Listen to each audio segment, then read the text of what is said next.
여러분들은 예수님이 누구라고 생각하십니까? 우리 기독교인들이 알고 있는 정답은 이렇습니다. 예수는 하나님의 아들이고 그리스도다. 그 얘기입니다. 같은 의미예요. 하나님의 아들이나 그리스도나 마찬가지. 낱말은 다르지만 의미는 같습니다. 우리를 구원할 자다, 구원한 자다 그런 뜻입니다. 이런 대답이 그렇게 당연한 게 아닙니다. 그리스도가 오셨다면 말 그대로 구원자죠. 오셨다면 세상이 달라져야 되잖아요. 그러나 예수 전이나 그 당시나 지금이나 사실은 별반 달라진 게 없습니다. 먹고 살기는 옛날보다 비교할 수 없을 정도로 좋아졌지만 사람들은 별로 친하게 지내지 않습니다. 여전히 갈등하고 여전히 폭력적이고 여전히 비열하고 그렇습니다. 앞으로 10배 이상 잘 살게 된다고 하더라도 이러한 모습은 그대로일 겁니다. 마음의 평화와 안식이 또 확장되었다고 말하기가 어렵습니다. 예수가 그리스도라고 하는 구원자요. 이걸 실질적으로 생각하세요. 예수님이 구원자라고 하는 근거가 뭐냐? 우리 눈에는 잘 안 보이잖아요. 근거가 뭐냐? 이런 질문 앞에서 여러분들은 어떤 대답을 할 수 있습니까? 그러한 질문에 이렇게 정색하고 대답해 보려고 해본 적이 있으십니까?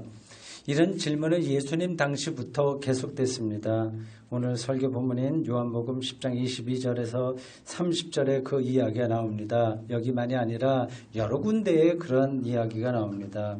예수님이 예루살렘 성전에 솔로몬 행각을 거닐고 있었다. 회랑과 같은 곳입니다. 이렇게 산책하신 거죠. 말하자면 지나가고 있을 때 유대인들이 예수님에게 몰려들었습니다. 그리고 다짜고짜로 성경 본문은 다른 뜸들이는 거 없이 다짜고짜로 예수님에게 질문한 것으로 나옵니다. 이렇습니다. 당신이 언제까지나 우리 마음을 의욕하게 하려 하나이까? 그리스도면 밝히 말씀하소서. 유대인들은 구약 성경의 근거에서 언젠가 메시아 그리스도가 와서 세상을 구원할 것이라고 생각했습니다. 이건 꼭 종교인들만이 아니라 모든 인간들에게는 그러한 갈망이 있습니다. 자기를 구원할 대상을 기다립니다. 구원을 갈망한다고 하는 것은 현재의 삶에 만족할 수 없다는 뜻입니다. 그래서 뭔가를 자꾸 찾습니다. 유대인들은 자신들이 아무리 노력해도 이 세상이 변하지 않는다고 하는 것을 알았습니다. 이 세상에 정의와 평화가 찾아오지 않는다는 사실을 안타까워했고 그 사실을 절망했습니다. 로마 제국이 지배한 뒤로 그들은 그리스도가 오기를 인자라고도 표현하고요. 그리스도라고도 표현하고 하나님의 아들인데 같은 이야기입니다. 오기를 더 열망했습니다. 로마의 지배에서 그랬습니다. 그래서 자칭 그리스도라고 했던 인물들이 종종 나타났습니다. 이름은 제가 기억되지 않는데 어떤 인물은 자기가 그리스도다 하고 많은 유대인 군중들을 끌고 광야로 나가서 반로마 무력 투쟁을 벌이기도 했습니다. 물론 결과는 로마군에 의해서 초전박살났죠. 예수가 그리스도일지 모른다는 소문이 나돌기 시작했습니다. 그 소문을 확인하려고 그들은 예수님에게 직접 와서 물은 겁니다. 당신 정체 뭐냐? 그리스도에 대한 갈망이 너무 많은 거예요. 이 사람들에게는. 정말 당신이 그리스도냐 아니냐 이런저런 소문이 있는데 밝혀라 요구한 겁니다. 예수님에 대한 소문은 당시에 여럿이었습니다. 이것저것이었습니다. 예수님의 제자들에게 예수님이 언젠가 여러분이 잘 알고 있는 대로 사람들이 나를 뭐라고 하느냐 그의 정체성에 대한 질문입니다. 그 소문을 예수님이 다른 세상 소문에 이제 솔깃해서 그런 게 아니라 제자들에게 하나의 교육이죠. 세상 사람들이 나를 누구라고 생각하느냐 물었을 때 세례 요한, 엘리야, 예레미야 선지자 중에 하나라는 소문이 나돈다고 제자들이 대답했습니다. 잘 알고 있는 내용이죠. 이러한 궁금증은 세례 요한에게도 중요했습니다. 예수님의 운명에서 아주 결정적인 역할을 한 세례 요한에게도 중요했습니다. 세례 요한은 감옥에 갇혔을 때 자기 제자들을 예수님에게 보내서 이렇게 묻습니다. 이런 것들을 아주 실질적으로 생각하십시오. 우리는 예수님의 이야기를 너무 아득한 옛날, 물론 시간적으로 오래됐기 때문이기도 하지만 예수를 그냥 하나님 이렇게 전제해놓고 생각하기 때문에 인간적으로 혹은 우리의 실존과 별로 이렇게 가깝게 느끼지 못합니다. 세례 요한이 제자들을 통해서 그렇게 묻습니다. 오실 그이가 당신이 오니까 우리가 다른 일을 기다려오니까. 마태복음 11장 3절입니다. 오늘 본문인 요한복음에 나오는 유대인들의 질문과 세례 요한의 질문이 똑같죠. 예수가 과연 그리스도인가 아니면 혹세 무민하는 사이비 교주인가 하는 문제가 당시에 뜨거운 감자였다고 하는 것은 분명해 보입니다. 예수님은 이런 질문을 받고 어떤 대답을 하셨을지가 궁금해집니다. 실질적으로 예수님은 어떤 대답을 하셨을까요? 그렇다. 나는 하나님에게서 보냄을 받은 하나님의 아들이고 세상을 구원할 메시아다. 이렇게 직접 말씀하신 적은 없습니다. 다른 사람들의 말을 인정하거나 부정하지 않는 방식으로 대답하셨습니다. 먼저 세례 요한의 질문에 대해서 어떤 대답을 하셨는지 보십시오. 마태복음 11장 4절이에요. 너희가 가서 듣고 보는 것을 요한에게 알려라. 굉장히 간접적인 답변이죠. 이어서 시각장애인이 보게 되고 걷지 못하던 사람들이 걷게 되고 나병 환자가 깨끗이 치료된다고 하는 사실을 짚었습니다. 삶이 나락에 떨어진 사람들이 예수를 통해서 건짐을 받았다는 것입니다. 오늘 본문에서도 예수님은 유대인들에게 비슷한 대답을 하셨습니다. 내가 너희에게 말하였으되 믿지 아니하는도다. 내가 내 아버지 이름으로 행하는 일들이 나를 증거하는 것이거늘. 일들이라고 했어요. 그래서 세례 요한에게 대답한 거하고 같습니다. 예수님은 자신에게 일어나는 일, 그것이 바로 자신이 누군지를 가리키는 증거라고 대답하신 겁니다. 이러한 표현은 요한복음에 여러 군데 나옵니다. 5장 36절에서도 예수님이 이렇게 대답하셨습니다. 아버지께서 내게 주사 이루게 하시는 역사는 히스토리가 아니라 워크예요. 일. 그건 곧 내가 하는 그 역사하심, 일하심, 그것이 아버지께서 나를 보내신 것을 증거하는 것이다. 오늘 본문에 이어지는 요한복음 10장 38절도 비슷한 이야기를 전합니다. 일을 이야기하는 거예요. 일. 내가 행하거든 나를 믿지 않아도 좋다. 그러나 내가 하는 일은 믿어라. 그건 보면 되지 않냐 하는 겁니다. 이러한 고백, 나를 믿지 않는 건 좋다. 그러나 내가 하는 일은 보고 알아야 되지 않냐 하는 그러한 고백은 바로 예수님의 자기인식이기도 합니다. 조금 까다로운 표현인데요. 예수님의 자기인식. 이미 오래전서부터 당연하죠. 예수님은 자기가 누군지에 대한 성찰을 부단하게 하셨습니다. 하지 않을 수가 없는 거죠. 내가 누군가. 여러분도 다 그렇게 생각하고 살지 않습니까? 하나님의 소명을 받은 것은 분명한데 내가 메시아인가 아닌가 하는 그러한 고민, 성찰, 번민 그런 것들이 예수님에게 반복해서 일어나지 않았겠습니까? 이러한 확신이 들지 않아서 내가 메시아 혹은 그리스도라고 하는 것에 대한 확신이 들지 않아서 불안할 때도 예수님이 많이 있었을 겁니다. 그러한 불안은 예수님의 말씀에서 종종 드러납니다. 무슨 얘기인지 전달이 되죠? 공생의 첫 장면과 마지막 장면에서 그것이 두드러집니다. 첫 장면은 마귀에게 받은 세 가지 시험이고 마지막 장면은 십자가 위에 달려서 외쳤던 고함입니다. 자신이 하나님의 아들이라고 한다면 마귀가 와서 시험한 것이 바로 자기 성찰이고 자기 정체성에 대한 인식이라고 할 수 있는 겁니다. 내가 하나님의 아들 그리고 그리스도라고 한다면 돌을 떡으로 만들 수 있는 능력이 나타나야 되지 않냐. 성전 꼭대기에 떨어져도 다치지 말아야 되고 메시아 역할을 감당하기 위해서 세상 명예와 권력을 손에 넣어야만 되는 게 아닐까 하는 생각을 예수님이 하실 수가 있는 거죠. 그게 있어야 뭔가를 하는 거 아니겠습니까? 세상을 바꾸려면 말이죠. 예수는 마귀의 시험을 거부했습니다.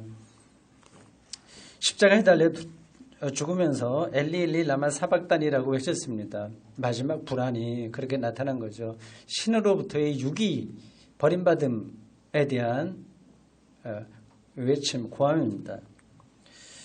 예수는 자신의 정체성에 대한 불안을 피할 수는 없었지만 하나님의 아들이자 그리스도라고 하는 주변의 평가를 거부하지는 않으셨습니다. 자신에게 하나님의 일이 일어난다는 사실에서 이를 확인할 수 있었습니다. 그래서 그는 자신을 나타내는 게 아니라 자신의 일을 내세웠습니다. 나를 믿지 않는 것은 당신들의 자유지만 내게 나타나는 하나님의 일은 믿어야 될 거 아닌가 하고 말입니다. 여기서 하나님의 일은 물론 인간 구원입니다. 그 문제를 예수님도 붙든 거죠.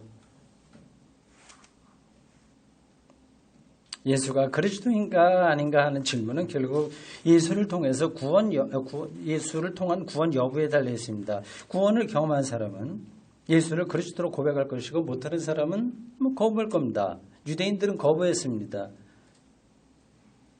그들은 예수를 통해서 구원을 경험하지 못했기 때문입니다. 이제 그게 이상한 일이죠. 가장 종교적이었던 인간, 민족, 그리고 그리스도를 갈망하고 기대했던 그 사람들, 그리스도를 기다리던 사람들인데 하나님의 구원에 목말라 하던 사람들이잖아요. 그런 민족을 찾아보기가 힘듭니다. 그렇다면 그들이야말로 예수를 통해서 구원을 경험했어야만 하고 예수를 그리스도로 고백했어야만 됩니다. 가장 종교적이었던 사람들이 그런데 예수 그리스도를 받아들이지 않았습니다. 왜 그랬을까요? 그것은 그들의 메시아관이 구원관이라고 할 수 있습니다. 메시아관이 잘못되었기 때문입니다. 요즘식으로 바꾸면 신앙관이 잘못된 겁니다. 신앙의 관점이 잘못된 겁니다. 집의 기초가 부실하면 집이 결국은 무너지는 것처럼 신앙의 토대가 잘못되면 결국 결과도 잘못됩니다.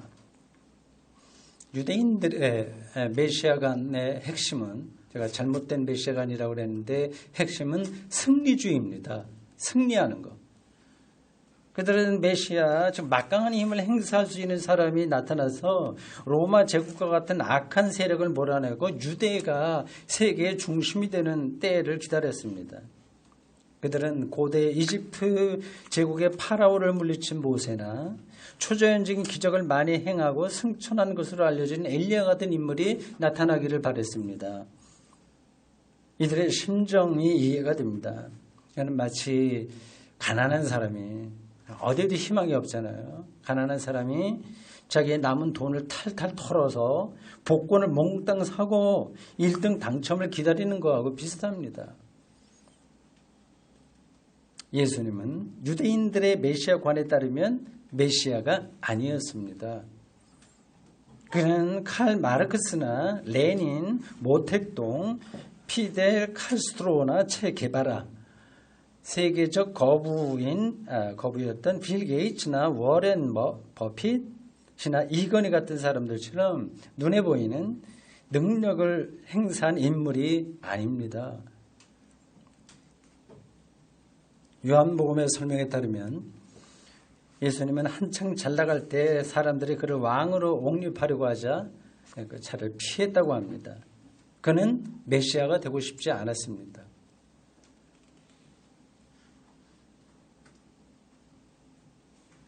예수님의 삶과 가르침은 우리는 너무 메시아라고 하는 게 머리에 고정적으로 딱 박혀갖고 그게 무슨 뜻인지 생각하지 않고 무조건 믿으려고만 하는데 그 속사정을 여러분들 조금씩 들어가야 됩니다. 예수의 삶과 가르침은 사람들에게 잘 보이게 하는 게 아니라 하나님 앞에 바로 서는 겁니다. 삶을 바라보는 차원이 완전히 달라지는 겁니다. 그래서 오른뺨을 치는 사람에게 왼뺨도 돌려대라고 하거나 친구만이 아니라 원수도 사랑해라 라고 가르치셨습니다. 일반적으로 볼 때 우리가 예수님의 이러한 모든 가르침을 일일이 문자적으로 따를 수는 없습니다. 그리고 그의 운명을 그대로 우리가 흉내내기도 힘듭니다. 될 수도 없습니다. 예수님은 자기와 똑같이 우리로 하여금 살라고 한 게 아니라 한 가지입니다. 하나님을 향해서 삶의 방향을 돌려라. 그걸 강조하기 위해서 이것저것 여러 가지를 말씀하신 겁니다. 바실레이아 투데우, 하나님의 통치를 향해서 돌아서라. 그게 회심입니다. 왜냐하면 하나님 앞에 설 때만 구원이 가능하기 때문입니다.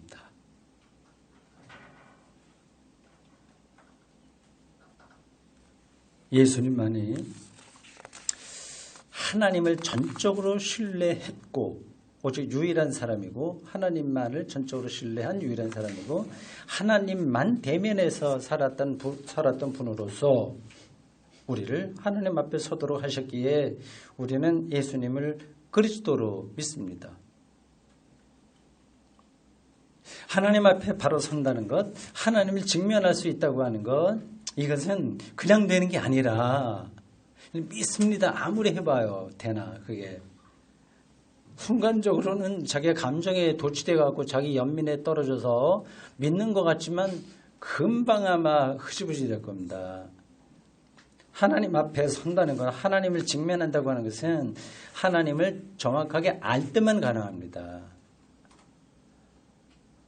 예수님에 의하면 예수님은 하나님을 바르게 전하다가 십자가에 죽으신 분입니다.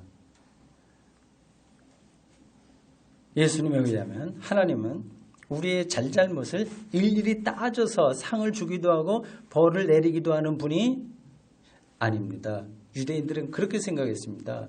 그리고 오늘도 그런 방식으로 우리가 삽니다. 똑똑한 놈은 상을 줘야 되고 그렇지 못한 놈은 벌을 줘야 되고 이런 방식으로 세계를 보고 살고 그걸 당연하다고 생각합니다. 하나님은 그런 분이 아니라 우리를 일방적으로 사랑하는 분으로 새롭게 우리들에게 하나님을 경험하게 한 겁니다. 유대인들에게 하나님은 너무 높고 존엄한 분이기에 이름을 붙일 수도 없었지만 예수님에게 하나님은 너무 가까운 분이기에 아빠, 아버지라고 호칭한 겁니다. 승리, 잘 나갈 때만이 아니라 실패할 때도 하나님은 거기 계십니다. 눈에 안 보이겠지만 보이는 사람은 보이고요. 건강할 때만이 아니라 병들었을 때도 하나님은 거기 함께 하십니다. 그래서 예수님은 제자들에게 무엇을 먹을까 마실까 입을까 그거 좀 걱정. 그건 어쩔 수 없이 걱정이 되긴 하지만 걱정하지 말고 하나님 나라 의를 구하라고 가르치셨습니다. 그러니까 무엇을 먹고 마시고 입을까 하는 염려는 이방인들이 구하는 것이고 하늘의 아버지는 이미 그걸 안다. 여기 필요한 것이 뭔지를 안다. 그렇게 전혀 다른 차원에서 하나님을 말씀하셨습니다. 예수님은 이러한 믿음으로 자기가 말한 대로 믿은 거예요. 그분은. 그러한 믿음으로 십자가 죽음을 피하고 싶었으나 받아들일 수 있었습니다. 당시 유대인들은 예수를 그리스도로 인정할 수 없었습니다. 왜냐하면 그들은 하나님의 권능으로 이 세상에서 승리를 아주 멋진 승리를 담보한 자만이 그리스도라고 생각하기 때문입니다. 오늘 현대 메시아니즘도 똑같습니다. 승리를 담보한 자만 그리고 그러한 이데올로기만 우리가 따라가고 삽니다. 쉬운 말로 잘 먹고 잘 사는 걸 구원이라고 생각합니다. 그걸 무조건 탓할 수가 없습니다. 그게 현실이니까요. 그리고 삶이 나락으로 떨어진 사람들에게는 이런 기적적으로 보이는 일들이 절실하게 필요합니다. 그들의 삶이 보호받기를 저는 바랍니다. 최대한대로 그 나락에 떨어진 사람들은 정부가 책임을 져야 된다고 저는 생각합니다. 다른 데 세금을 적게 쓰고 그들에게 세금을 투자해야 되지 않겠습니까? 다른 사람들 지가 알아서 다 하니까 좀 내버려 두고 그런 경쟁력이 없는 사람들에 대한 최소한의 인간 존엄성을 보장받기 위한 것들은 정부 차원에서 완전하게 해결해야 됩니다.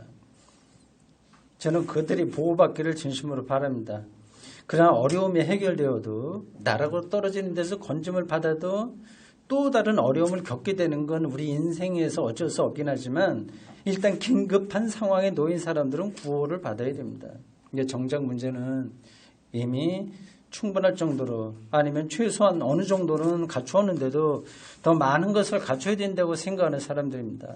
그런 생각에 묶여있는 한 맨날 산기도 가거나 새벽기도 가거나 어디 가서나 다 그 우리 자식들과 뭐 손자 손녀들 아니면 뭐 두루두루 잘 되는 거 그것만 기도하는 방식에 머물러 있는 한 예수가 그리스도라고 하는 사실을 이해할 수도 없고 받아들일 수는 더더욱 없습니다.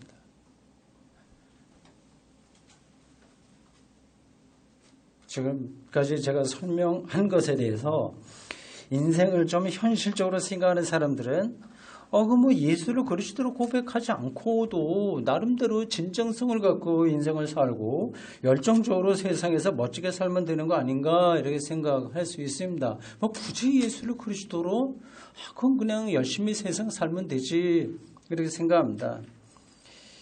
세상은 또 그런 방식으로 돌아가는 것 같습니다. 저는 그런 분들에게 이렇게 말씀드리고 싶습니다. 그런 방식이라도 가능한 편하게 사십시오. 즐겁게 그리고 정의와 평화를 실천하면서 살길 바랍니다. 그렇게 말은 할 수 있습니다. 그러길 바랍니다. 그러나 저는 그렇게 살고 싶지는 않습니다. 인생살이에서 진정성이 있었으나 결국은 자신들의 고정된 구원관에 묶여서 예수 그리스도를 거부할 수밖에 없었던 예수 당시의 유대인들과 똑같기 때문입니다. 세상 사람들만이 아니라 기독교인들 중에서도 실제로는 그런 생각에 머물러 있는 경우가 많습니다. 예수가 그리스도라고 하는 사실 이거는 그냥 당연한 거니까 대충 알고 세상에서는 좀 더 똑똑하게 사는 거 그건 좀 많이 알아야 된다. 그런 식입니다. 그런 데서는 언밸런스가 있는 것 같아요.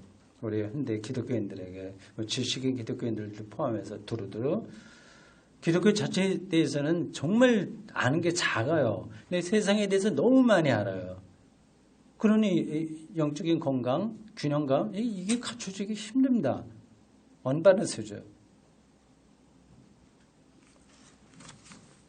유대인들이 예수를 거부한 이유는 그들의 메시아관이 잘못된다고 말씀드렸어요.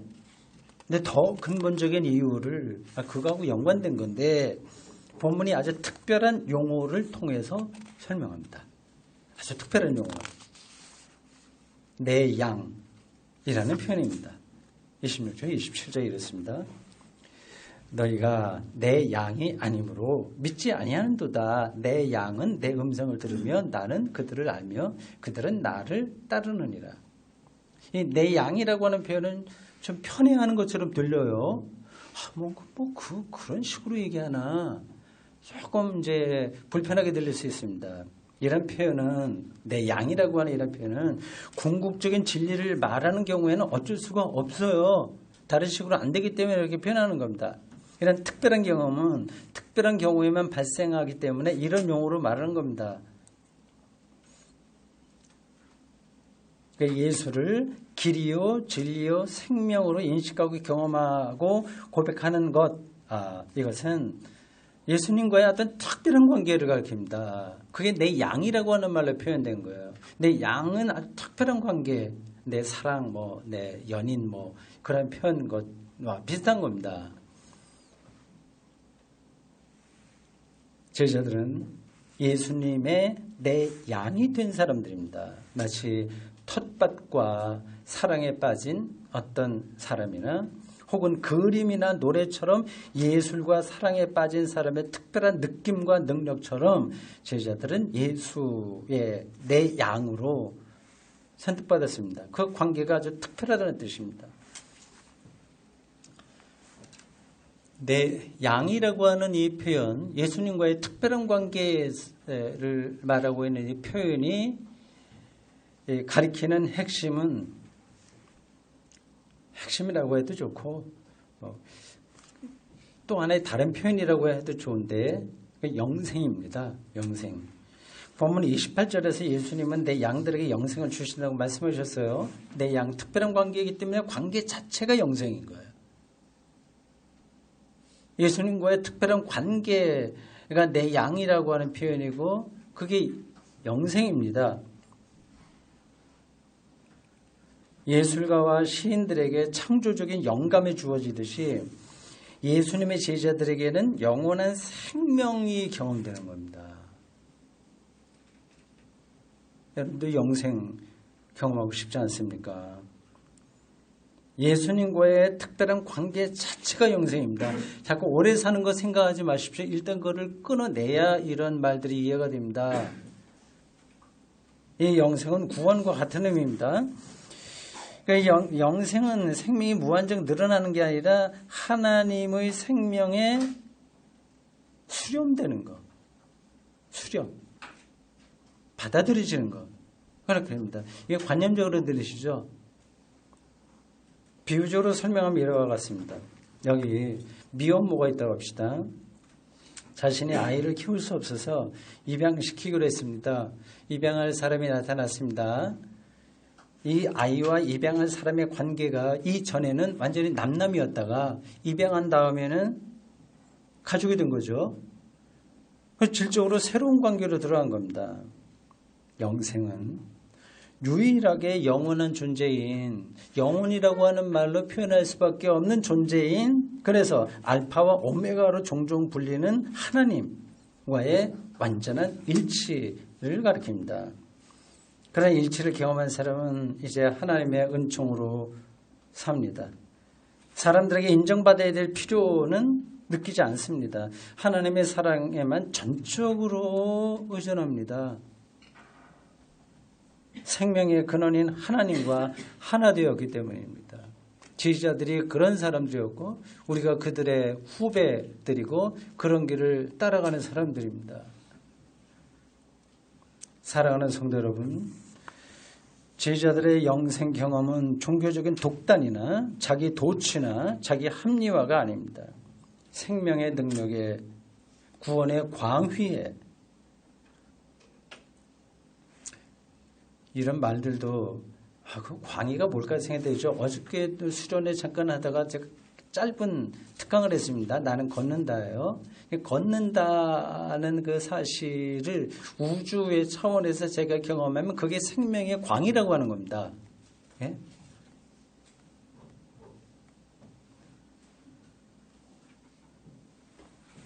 그 광희에 휩싸이는 겁니다. 아무리 건강이 나빠져도 우리는 최소한 숨을 쉴 수 있어요. 아무리 가난해도 걸을 수는 있듯이 어떤 상황에서도 하나님의 창조 능력과 사랑이 우리를 사로잡고 있다는 뜻입니다.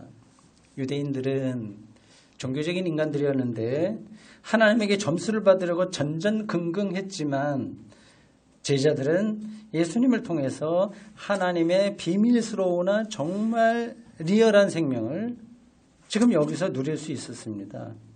그것이 예수님이 약속하신 영생입니다.